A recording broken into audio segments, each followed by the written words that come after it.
For our call out this week, we take a look at the theory that we saw in the book Sapiens that human language evolved in large part to help us gossip about each other. Welcome to the Call Like I See It podcast. I'm James Keys here with Tunde Ogunlana. And for our call out this week, we discussed the theory that gossip in significant part led to the development of human language and also how our modern society seems to actually be supporting this more and more. And now, one thing, Tunde, that stood out to us in the book, and this is from the book Sapiens. We did a show on it not too long ago, but it's something that we've kept coming back to is this idea that human language, and the book goes into how, humans aren't the only animals that communicate. All animals communicate, and even vocally, and there are many animals that communicate vocally, but our language is distinct in the complexity and how many thoughts and ideas can be expressed with it. And the evolution of that, it is presented, one of the theories, that Sapiens discusses, and it doesn't present it as if they made it up, if the author made up that theory, but just that he learned about it in research, but that our languages, our use of language and so forth, developed to facilitate gossip, to allow us to talk about each other, behind our backs and so forth, and how that also can help, from the standpoint of building larger groups of people that can cooperate together. So I want to get into that piece, as far as the how it can help connect people, so to speak. But also, I just wanted to start with the idea that the reason we keep bringing it up is that it just seems like the more we see, particularly in the internet era, things evolve over time, and how our language and communication is used. It seems to really support this. So, I mean, what ways do you think that modern societies illustrates this, and just also your general thoughts on the theory, I guess, if you want to get started with that.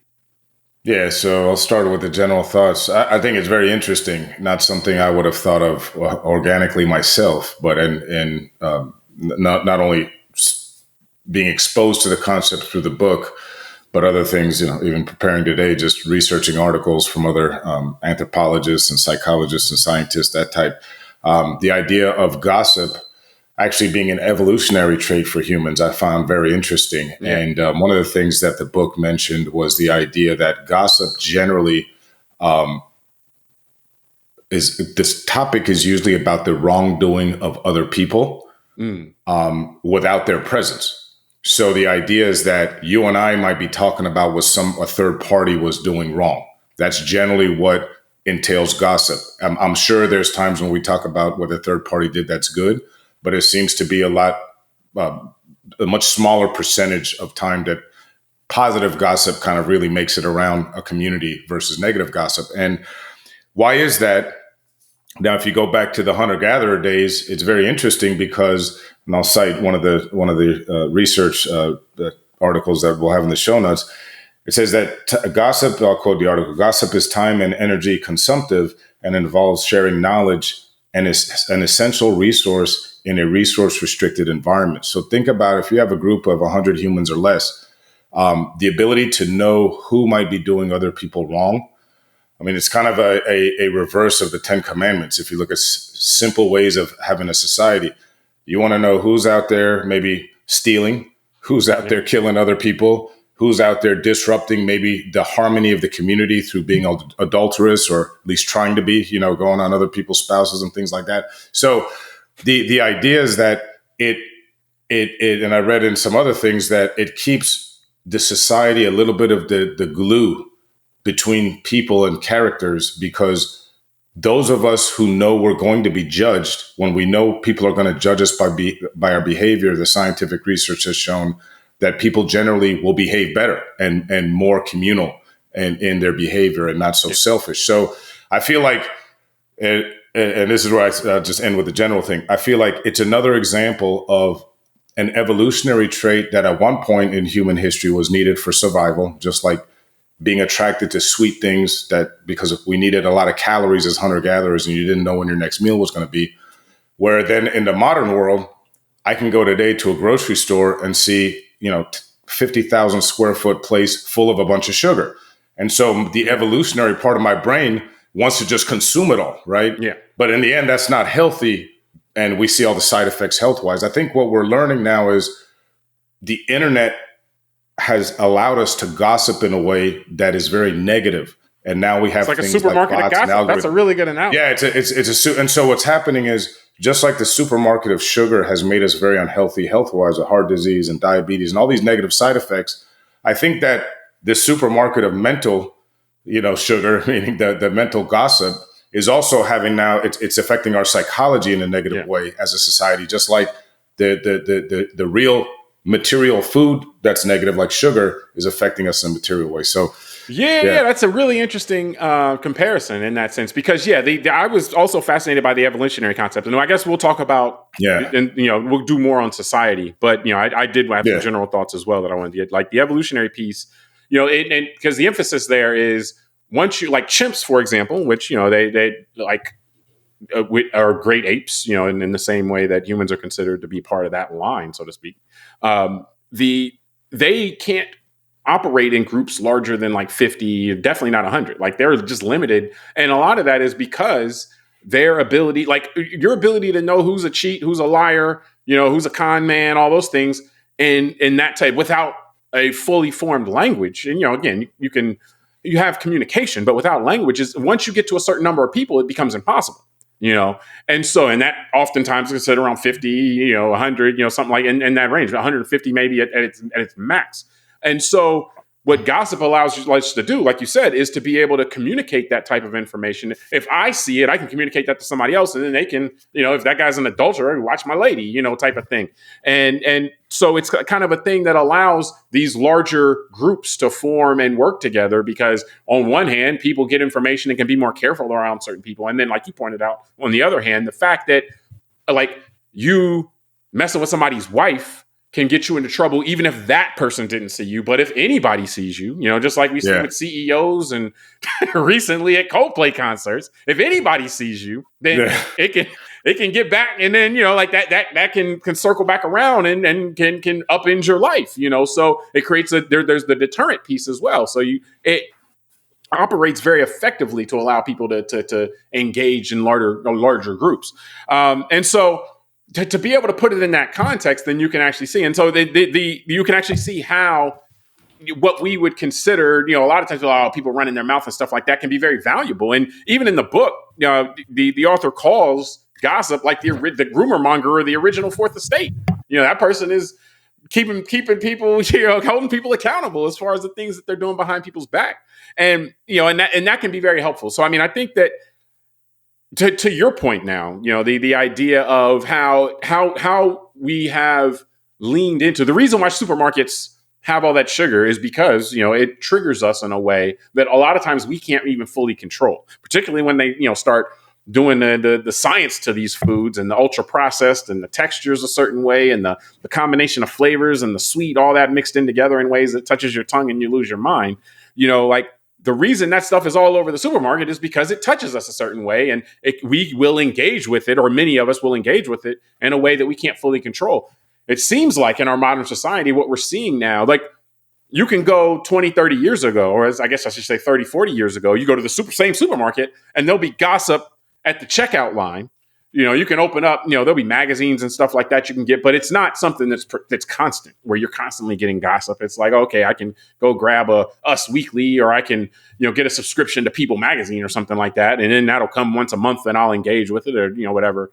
Whereas now it seems like our day-to-day engagement with the outside world involves endless gossip, because again, that's going to stimulate us a certain way. And then also gossip exceeding the scope that we can really even handle, because it's about gossip around, if you're in the United States, it might be gossip around 300 million people or something like that. Like it's more than what you need to operate in your town or in your company or in your floor of where you work or something like that, so you can work together in that operation. So it seems like to your point, the evolutionary trigger has been, the idea that it can be monetized endlessly is kind of what we're seeing in the way that our news feeds may operate, or even how news media has become more gossipy because, they're competing for eyeballs.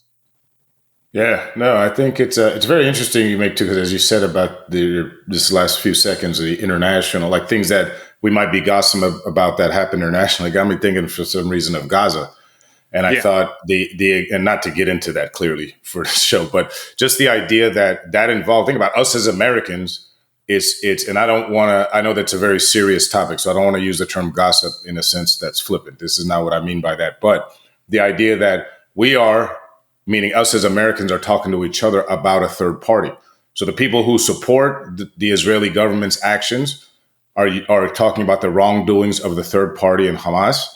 And the people who don't support the Israeli government and how it's behaved since October 7th are talking about gossiping about the third party being Netanyahu and the Israeli government. So it's a very interesting example to your point, James, that as hunter-gatherers, 10, 20,000 years ago, human beings did not have the ability to gossip about something that happened on another continent. It just wasn't, just something that happened. So it didn't occupy the brain space, didn't create emotions, so on and so forth. So I think that's a very simple idea of how industry and our modern world has begun to manipulate our minds. And again, I don't want to take away a topic like Gaza is very important. So I'm not saying it's manipulating it, that we shouldn't be talking about it. But does it make sense that people in one continent spend so much energy and passion becoming divided about something that's happening on another continent? And that, I know that that's probably the modern world since television, radio, the last 100, 150 years. So it's or maybe to some degree that can be helpful because if you look at like South Africa, like the ability to broadcast gossip in a wider and wider space was able to pressure a government that was an apartheid government in a way that got rid of that system, so there can be international pressure, so to speak. But I want to fine tune what you said, because I think it's very important. It's more so about looking at it from the individual standpoint. It's like, hey, you might live in a place where the water has toxic stuff in it, or there's issues going on in your place. And if you're consumed though with information, and hey, here's what's happening in this place 3,000 miles away, that you don't really exert much direct control, or no direct control, and not much indirect control over. But that's where your mind is worried about, instead of saying, hey, we need to, our local mayor is embezzling the money that we're supposed to be using for, water purification. Then it actually blows the point of that, to being able to deal with these local concerns and these local people doing wrong locally that directly affect your life and that you could exert direct control over. So it makes you more remote to the things that you worry the most about. So that, I think from an individual standpoint, that would be a concerning thing, because that can be very distressing for people, is to spend most of their time worrying about things through, again, using the term gossip, not to say it's explicit, but worried about things that spending most of their time, again, not that you spend no time worrying about that stuff, but spending most of your time in being consumed with things where you exert no direct control, and then eschewing things where you may be able to exert some direct control, and it actually will impact your day-to-day life and whether your kids are getting clean water or something like that. Yeah, well, that goes back to from the first topic we did this week, the idea of then people become very fearful because they're consumed with gossip about things that are out of their control, so they feel helpless. They get more nihilistic, and that's when you get people that are more willing to elect someone who's just going to solve it all, which traditionally somebody who's selling that I'll just solve it all. Is a strong man, and so that segues into. I'll just do one more quote from one of the articles we'll share. Because it goes back to what you were saying earlier, which is, quote, individuals acted more cooperatively if they knew that information about their behavior was being shared with others. In turn, they behaved less selfishly around known gossipers, which gave gossipers an evolutionary edge. And that got me thinking about things like confidence men and those who are more extroverted and not introverted that are willing to go out and create gossip. Right. They end up getting a lot of the spotlight on them. And so I found that interesting from an evolutionary standpoint, that they actually have a leg up. They probably were able to procreate more and have more, say in their respective society. But here's what I wanted to get your thoughts on, James, was kind of after reading that quote, it got me thinking about the fact that the internet as a new means of communication in society. One of the things that has done is broken that kind of that pact, that individuals acted more cooperatively if they knew that information about their behavior was being shared with others. Because what the internet allowed, for the first time in a long time, since maybe the printing press, allowed someone to produce something anonymously. You could go online and you could be a bigot, you could be very hateful, you could do whatever you want and hide behind some sort of just, fake name or something. And I think we see that a lot in our society, James. We saw when we were kids more with the televangelists, guys who behaved one way in public, and then it came out they're having affairs and all this stuff in private, and it's kind of like they're busted. But we see it now day to day with people online who behave certain ways, and then when it's found out who they are, they lose their job or they get doxxed, this kind of stuff. So, I wanted your thoughts about kind of what do you see in that from whenever these mediums of information allow for anonymity, people may behave more like the society can change towards that to more. It can. I would say you can look at the pamphlet era as well. I think Benjamin Franklin was known to do anonymous, writing and so forth. And, and we have in American history, like the pamphlet and different parties that we know now were doing anonymous stuff.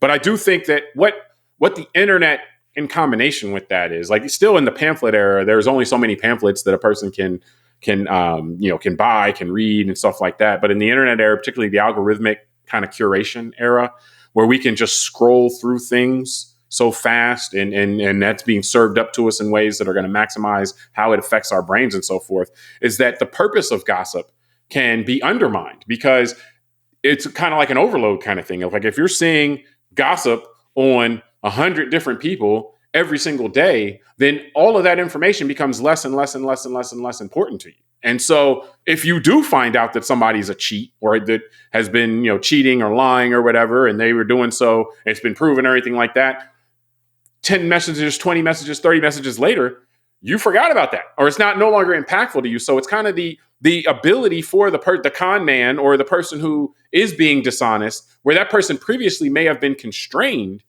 by the idea that, hey, other people are going to find out and then they're going to take some significance to this information. We see it now where, because there's so much gossip, because there's so much information, that a lot of times people can't keep it straight anymore. And then that doesn't even get into the idea of fabricating stuff, because that's also something that we've seen a greater and greater and greater issue with. And I think that goes to a separate issue in terms of, institutions and being able to use institutions to try to filter the information environment and how that's kind of broken down, which we've talked about in different books, but nonetheless, the overload of gossip, it seems like it kind of breaks our system, our internal systems, that if you overload with information, then in this sense, then the purpose of gossip can be undermined. And that makes me wonder whether, we are going to be able to over time hold large groups of people together still, if there's just so much stuff floating around all the time that you can't say, okay, yeah, that guy cheated that guy, or that guy, he screwed those people over. So I'm not gonna rock with that guy, because it's like, you saw that 100 messages ago, you forgot about that. Yeah, no, I agree, and that's my same concern, James, is that we'll have a balkanization of the United States at some point and other large nations in the world, because I do agree with you. And this is where, again, I don't want to keep being Mr. Boring guy with regulation and all that, but I just feel like, because think about what we said about food, right? The food we consume in the United States is killing us slowly, right? If it killed us fast, then no one could make money off it and be obvious. But the fact that we lead the world in heart disease and type 2 diabetes, all that, means that it's not good for us. And it's been probably since around 1980 that really a lot of this bad stuff's gone into the food. And what have we done? Have we revolted? Have politicians really looked out for the interests? No, because the way our government is set up with money coming from corporations, the food industry lobbies, people get campaign donations, we all accept it, blah, blah, blah.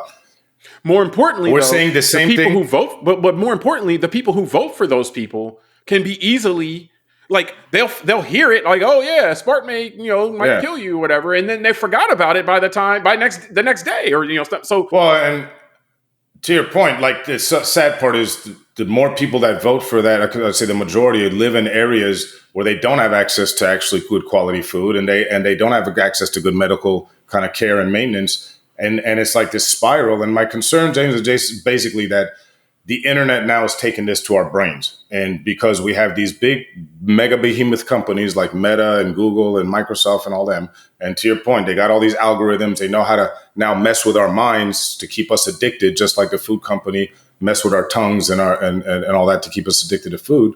And again, there doesn't seem to be any appetite from government or the population to really regulate this and get us in a position where we're not going to be pitted against each other all the time. Yeah. And having people arguing. I mean, literally, people are having fights with bots. Like humans are arguing with AI and machines because the machines are programmed to get everyone disturbed. And so, like, even sometimes, James, honestly, the comments on our YouTube when people watch it, sometimes I look and I can see, man, is that a robot just talking smack to us? And I've made comments back, and sometimes I think that, am I arguing with a damn robot? You know what I mean? That's what I'm saying is, I feel like this is going to go the direction of the food. Like, no one's going to do anything about this. The people who are in power now benefit from the tech bros and the oligarchs on that side funding them. So it's just this symbiotic thing that I just think this gets worse. And I think you're right. Well, it's going to be harder to hold this country together. But I think that's the key piece we're pointing to here, is that the way that we would normally be able to get that in check is through gossip. But if the gossip system has been overloaded, like the reason why, they got the CFCs out and we were able to heal the ozone layer back in the 1980s is because people were talking about it. And people didn't just talk about it for a day and then forget about it and then move on. The reason why we haven't been able to get any kind of consensus on the forever chemicals that are in our pots and are in our all this other stuff is because people bring it up and people are like, yeah, that's crazy. We shouldn't let that happen. Oh, here, this something happened in Montana. Oh, here, something happened in Los Angeles. Oh, here's something in New York. And they forgot, like, we can't kind of rally around any kind of thing. A lot of us, I should say, a critical mass of us, because our ability to communicate to one another that, hey, this company over here is doing us dirty. We probably need to put some rules in here that say, hey, you can't do us dirty, because it's like a third of us will get cleaved off worrying about, something else. And then another third of us will get, amped up about something. And then we're looking here, sitting there holding the bag like, well, I thought we were going to get the poison out of our water. Yeah. but I guess here's the sad part, James. The sad part is, because I can't resist saying this, because think about it. If the evolutionary concept of gossip is defined as me and you talking about the wrongdoing of a third party generally, and that stimulates us, right? And then we can take steps to address that is the key. Correct. And it's like, but what I mean, it stimulates it, that's how humans survived, right? So we have a really deep-seated lizard brain, just like sugar stimulates us and makes us, we get something out of us. Then it's no surprise that, we're recording this, like I said, July 22nd of 2025, that the Jeffrey Epstein story is much more important to the majority of Americans right now than what you just said about what's in our water and the microplastics and these chemicals and things that actually are probably going to kill us as individuals. Jeffrey Epstein is terrible and he did commit crimes. So I'm not saying that that's a true just hoax conspiracy theory. But what I'm saying is, number one, he's been dead for 6 years. Number two, the government seems to have whatever their reasons are for dealing with its topic the way they're talking. So my point is, you and I, if we're gossiping about that, which we have, just for all admission and humility, and we did a show about it last week. So you and I talking about Jeffrey Epstein is truly energy we're spending that is not going to be productive for us. Not like it's this energy we're spending talking about maybe looking out for chemicals in our food or how to deal with algorithms trying to manipulate us and not fighting with bots online. That actually is information that helps us, but it's not as satisfying to us emotionally as looking over here and wondering who else was doing wrongdoing with Jeffrey Epstein. You know what I mean? That is a very intriguing something that pulls us emotionally and mentally more so than me talking about PFAS in the water, and how it gets in my bloodstream. Well, that's true. But I will say that I don't even think that the Epstein gossip, so to speak, now it goes too far in a lot of circles, but that to me still is serving that same purpose of you're trying to protect your youth, and if that guy's a predator and he's working with other people, I think that's the key piece here. He's working with other people that are predators. Then we do want to expose those people. That's again, the function of the gossip.